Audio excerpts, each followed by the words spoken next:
Hello, welcome to episode 8 of our question and answer series. So first question comes from Phil via email. Hi Mark, got your email from Waterfield off my protein forum. Just watching your bench press video you posted. Interesting to see how far down your chest you rest the bar when lowering. I used to rest it above the nipples, but I assume it is better to go lower as it is easier to keep your elbows tucked in. That's kind of a payoff between the arch and the grip. So if you get a higher arch, then you can imagine if you're bringing the bar down to your chest here with a flat back, you're going to come up above your nipples. But if you set up a big arch like that, then all of a sudden you're presenting your lower chest to the bar. So where you bring the bar down on your chest is more of an artifact of how big your arch is, as opposed to keeping your elbows tucked. Keeping your elbows tucked is not necessarily what you want to do during bench press. You want to keep your elbows and wrists straight the whole way, so in a straight line, this under this the whole way, and then where your bar touches will be decided by your grip and your arch. So how wide your grip is and how big your arch is, and then wherever on your chest the straight line goes from where you take the bar to down your chest, the first part of the movement, wherever the straight line lies with your grip and your arch is where you touch the chest. And there's no yes or no answer to it. It depends on your build and your setup. So hopefully that answers your question. And then to follow on, my weakness are my arms. They give out too soon and seem to do all the work. I don't feel much activation or burn in my chest. Well, from first of all saying you touch above your nipples, and second of all you saying that you feel it in your arms, not your chest, sounds to me you're benching high up with your shoulders. So try to get this in shot. So kind of like this sort of bench press here. This bench is more on your shoulder and your arm. You want to effectively turn a flat bench into an incline bench by going from this position into this position. That way you get much more stretch on your chest. You'll get much more travel past, and you get much less travel of the elbow past the body, which will decrease the stretch of the shoulder capsule. So you'll achieve two things: you'll be easier on your shoulder, and you'll involve your chest more. So my advice to you, if you're feeling it in your arms, is to look at your setup. Set up an arch, and keep your shoulder blades down. And hopefully that'll help you feel it on your chest. Okay, so hope I answered your question, Phil. Question 2 comes from Rory via Propane Fitness Forums. Two-part question. First part, the way I approach my top set on bench is pretty much the same as your template. I start with a weight I can get to 7 to 8 reps with an added weight when I hit 10 reps. I don't however do a heavier set after this. I just do lighter sets usually. Do you think it would still be beneficial for me to do a heavy 1 to 3 rep set even if I don't plan to compete and don't care too much about max strength? I obviously want to get stronger, as I need to get stronger to get bigger, but I don't usually go lower than 6 to 8 reps. No. The reason I have the 1 to 3 rep sets in those programs is because lifting at 90% plus is a skill in itself.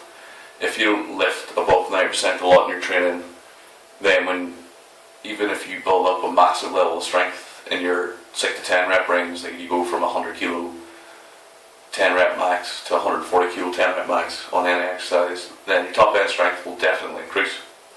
However, it will take you time to realise that strength increase if you haven't been doing 90% plus reps. So say, like yourself, you only do reps of 6 to 10.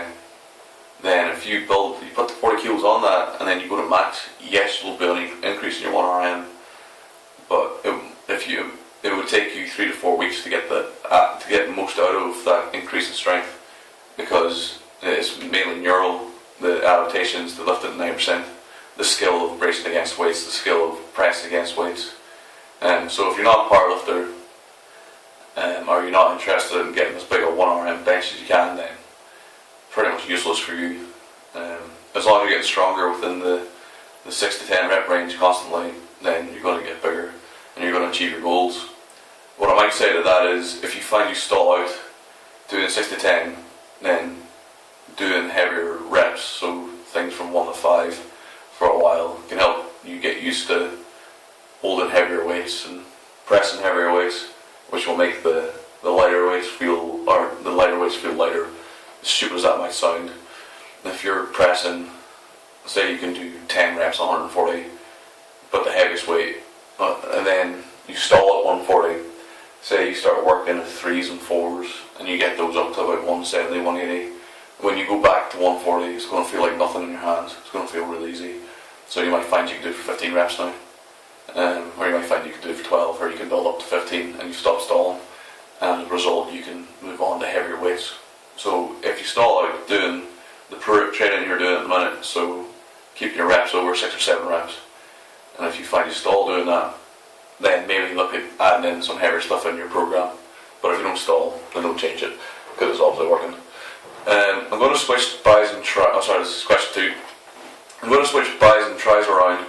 So while I will be training with them shoulders and chest respectively, as per your template, I train shoulders on a Friday and chest on a Monday.